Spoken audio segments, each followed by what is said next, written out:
आप सभी को राधे राधे दोस्तों। आइए आज हम इस तरह का चोली बनाएंगे। चोली तो हम काफ़ी बना चुके हैं, लेकिन इस तरह का चोली बनाएंगे और वो भी धागे से बनाएंगे। हम ये ऊन से भी इसका वीडियो हम डाले हुए हैं, ऊन से बनाने का भी तरीका डाले हुए हैं हम। देखिए ये चोली कुछ इस तरह से आएगा आपको। अगर ये जैसे कि ये आप आगे तरफ रखती हैं तो देखिए ये एक पर एक है, यहाँ पे देख सकते हैं आप, ये इसके ऊपर इस तरह से है। और उसके बाद पीछे जब आप देखेंगी तो ये इस तरफ चला आएगा, यानी ये वाला ये पल्ला इसके ऊपर रहेगा और ये पल्ला इसके ऊपर रहेगा। तो फिर चोली जब आप कान्हा जी को पहनाइएगा तो ये इस तरह से गला के पास उभर कर आएगा। तो ये चोली हम आज आप लोगों को बतलाएंगे। ये हम कॉटन धागा से बना रहे हैं, ये ऑर्डर पर का है, इसका ऑर्डर आया हुआ था। तो इस तरह का ही चोली बनाकर हम उस पोशाक को बना रहे हैं। तो फिर चलिए हम बनाना शुरू करते हैं। इसे हम दूसरे कलर के धागे पे बनाकर आप लोगों को बतलाएंगे। इसे तैयार करने के लिए हम देखिए इस तरह का कॉटन थ्रेड ले चुके हैं। इसके विषय में हम आप लोगों को बतला चुके हैं काफ़ी दिन पहले। तो ये हम कॉटन थ्रेड लिए हुए हैं। अब इसी से हम ड्रेस बनाएंगे, कान्हा जी का जो पोशाक बना रहे हैं इसी से बनाएंगे।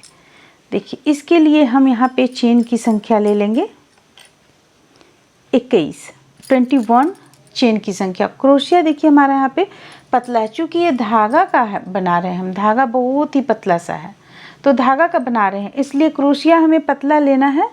आप यहाँ पे देख सकते हैं 1.5 mm है।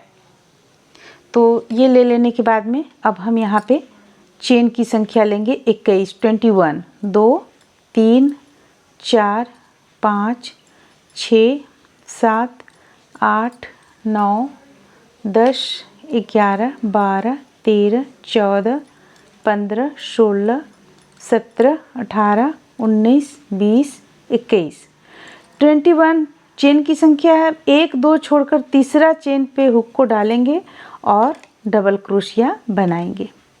एक डबल क्रोशिया हो गया, फिर अगला चेन पे हुक को डालेंगे, फिर डबल क्रोशिया बनाएंगे। तो इसी तरह से हम पूरे लाइन में एक चेन से एक डबल क्रोशिया बनाते हुए कंप्लीट कर लेंगे। तो फिर चलिए हम इसे कंप्लीट कर लेते हैं।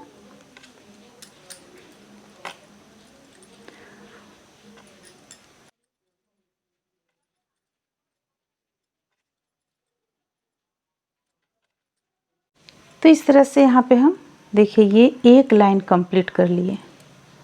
अब कंप्लीट कर लेने के बाद देखिए इस लाइन को हम इस ढंग से कंप्लीट किए। अब देखिए अब आगे चेन लेंगे 1 2 3 पलट लेंगे। पलटने के बाद यहाँ से एक डबल क्रोशिया और बना लेंगे, यानी कि साइड में हमें बनाना नहीं होता, लेकिन एक चेन से 2 डबल क्रोशिया बनाना है, इसलिए हम एक चेन से वहाँ पे 2 डबल क्रोशिया बना लिए। एक तो 3 जो हम चेन लिए वो एक डबल क्रोशिया कहलाया और एक डबल क्रोशिया ये। अब जितना भी चेन है सबों से एक एक डबल क्रोशिया बना लेंगे। सिर्फ लास्ट में हमें फिर से एक चेन से 2 डबल क्रोशिया बनाना है। तो चलिए हम इस लाइन को भी कंप्लीट कर लेते हैं।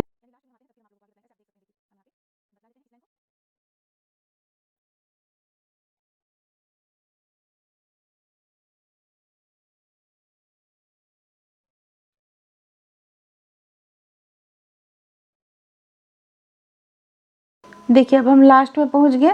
अब 2 चेन बाकी है, तो एक चेन से एक डबल क्रोशिया बनाए। इसके पहले ही हम यहाँ 2 डबल क्रोशिया बना लेंगे और लास्ट चेन में एक चेन से एक डबल क्रोशिया बनाएंगे।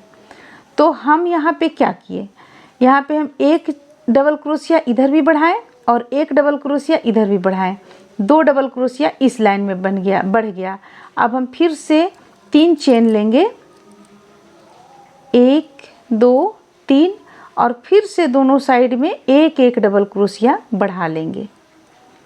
देखिए एक डबल क्रोशिया बढ़ाएं, अब इस साइड भी एक डबल क्रोशिया बढ़ा लेंगे। तो चलिए इसी तरह हम इस लाइन को कंप्लीट कर लेते हैं, फिर आगे बतलाते हैं। देखिए इस तरह से हम इस लाइन को भी कंप्लीट कर लिए।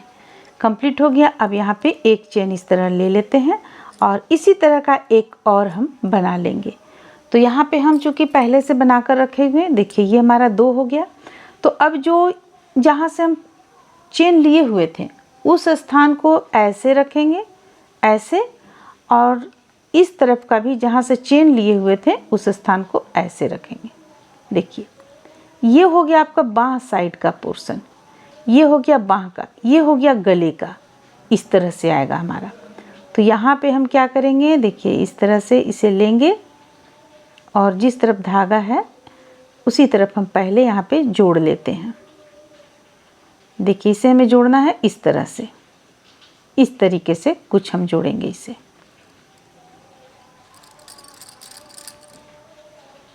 देखिए यहाँ पे ये डालेंगे और इसे जोड़ेंगे, फिर यहाँ पे इस तरह से हम इसे जोड़ लेंगे। अब इस तरफ हमारा यहाँ पे जुट गया है।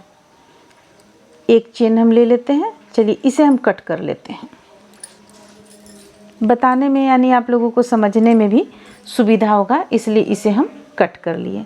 अब देखिए अब हम आगे क्या करेंगे, अब हमें आगे भी इसे भी जोड़ना है, इसे भी जोड़ना है इस तरह से। देखिए इस तरह से जोड़ेंगे हम।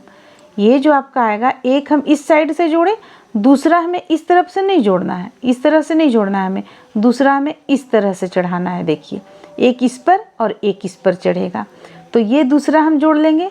इसके बाद हम यहाँ पे आपको चोली घेरा बनाना बतलाएंगे। तो यहाँ पे हम ये इस तरह से लेते हैं और इसे जोड़ लेते हैं। बहुत आसान है दोस्तों ये बनाना। अगर आप उस तरह का चोली नहीं बनाना चाहती हैं तो आप इस तरह का चोली भी बना सकती हैं, बना करके और आप ड्रेस तैयार कर सकती हैं। तो हम तो साधारण चोली भी आप लोगों को बतलाए हुए हैं, जैसा कि अधिकतर आपको वीडियो में मिलेगा उस तरह का चोली भी हम बतलाए हुए हैं। अगर आप वैसा चोली देखना चाहती हैं, जानना चाहती हैं, तो आपको हमारे चैनल पर वैसा चोली भी मिल जाएगा। और इस तरह का अगर आप देखेंगी तो इस तरह का भी, ये तो हम ऊन में भी हम बतला चुके हैं इस तरह का चोली, अब हम ये धागा में बतला रहे हैं। तो देखिए यहाँ पे हमारा दोनों चोली इस तरह जुट गया। अब हम एक्स्ट्रा जो यहाँ पे है ये धागा, इसे हम कट कर लेते हैं ताकि कुछ सफाई आ जाए बुनावट में। बिल्कुल करीब से हम नहीं कट करेंगे, थोड़ा सा दूरी छोड़ते हुए कट करेंगे। देखिए ये हो गया। अब हमें चोली इस तरीके से लेना है, इस तरीके से चोली लेना है। तो अब हमें क्या करना है, यहाँ से हम सबसे पहले इस किनारे पे हम पहुँच जाते हैं, तब एक जैसा बनेगा आपका। यहाँ पे देखिए इसे हम इस तरीके से लेते हुए इसके बाद पहुँचेंगे। देखिए यहाँ पे इस तरीके से ले लिए। अब हमें करना क्या है, ये इस तरह से हमें जोड़ना है यहाँ पे। तो साथ में हम इसे मिलाते हुए जोड़ेंगे। ये सबसे पहले एक चेन ले चुके हैं, एक चेन और ले लेंगे और यहाँ पे इसे हम इस तरीके से जोड़ लेंगे। जोड़ने के बाद अब इसी जगह से हम डबल क्रोशिया बनाना शुरू करेंगे। 3 चेन लेंगे, ये 3 चेन हो गया। अब यहाँ से हम डबल क्रोशिया, या आप सबसे पहले आप 3 का 1 भी कर सकते हैं। हमें समझिए तो डबल क्रोशिया बनाने के लिए हमें इसका हेल्प चाहिए, इसलिए हम 3 का 1 कर रहे हैं। देखिए यहाँ पे 3 का 1। इसके बाद जो हम सेकंड लाइन चलेंगे उसमें हम डबल क्रोशिया बना लेंगे। अभी आप इस तरह से बना सकते हैं। इस तरह से आप देख सकते हैं कि यहाँ पे हम चोली बनाकर कंप्लीट कर लिए हैं। देखने में कुछ इस ढंग का लग रहा है। तो उम्मीद करते हैं कि आप लोगों को अच्छा लगा होगा, पसंद आया होगा। चलिए फिर मिलते हैं अगले वीडियो में।